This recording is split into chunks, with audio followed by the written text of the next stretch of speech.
नमस्कार, मी Medha nannies Goan किचनमध्ये तुमचं स्वागत करते।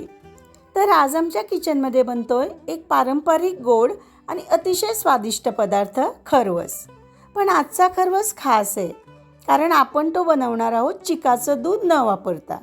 होय, अगदी साध्या दुधापासूनही आपण मऊ, हलका आणि अगदी ओरिजिनल रेसिपीची चव असणारा खरवस बनवू शकतो। कसा? चला दाखवते। सगळ्यात सुरुवातीला इथे एक भांडं घेतलेलं आहे, त्याच्यात एक चाळण ठेवायची आणि त्याच्यावर एक स्वच्छ सुती कपडा ठेवून द्यायचा। आता याच्यात पाव किलो दही मी घालून घेणार आहे आणि याच्यातलं सगळं पाणी आपल्याला काढून टाकायचं आहे, म्हणजे आपल्याला हे हंकट तयार करून घ्यायचं आहे।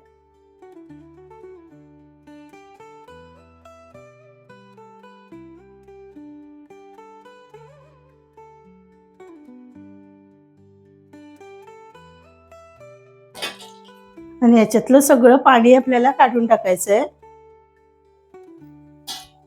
आणि याच्यावर एक अर्धा तास अशी कुठली जड वस्तू ठेवून द्यायची, म्हणजे राहिलेलं सगळं पाणी याच्यातून निघून जाईल।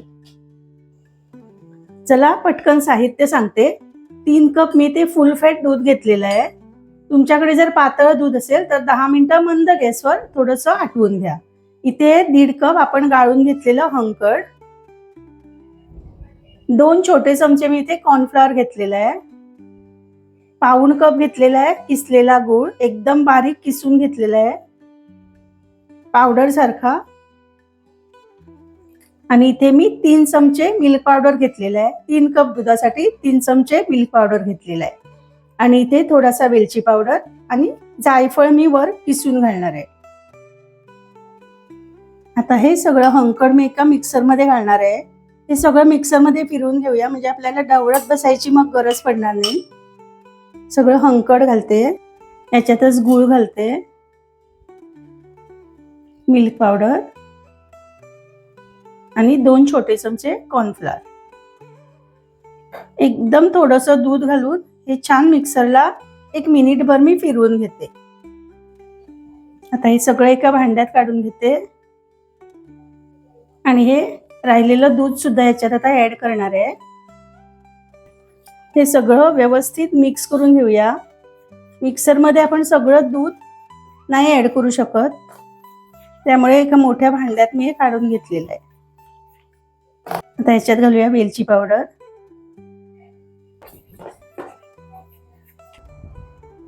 याच्यात फक्त 1 चिमूटभर मीठ घालते। थोडंसं मीठ घातल्यामुळे याची चव खूप छान लागते।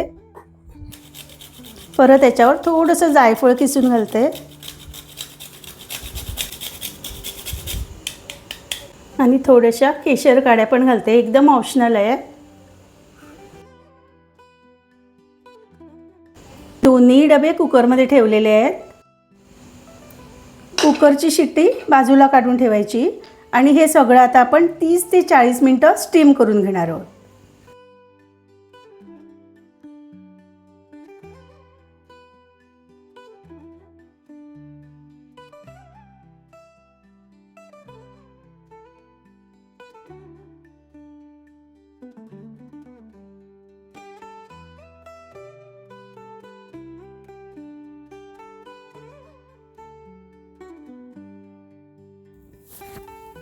आणि अगदी तयार आहे चिकाशिवाय बनणारा खरवस, आणि चव अगदी आपण लहानपणी खात होतो ना तशीच। रेसिपी आवडली तर लाईक आणि शेअर करा। परत भेटू अशीच एक मस्त रेसिपी घेऊन। तोपर्यंत स्वस्त रहा, मस्त रहा।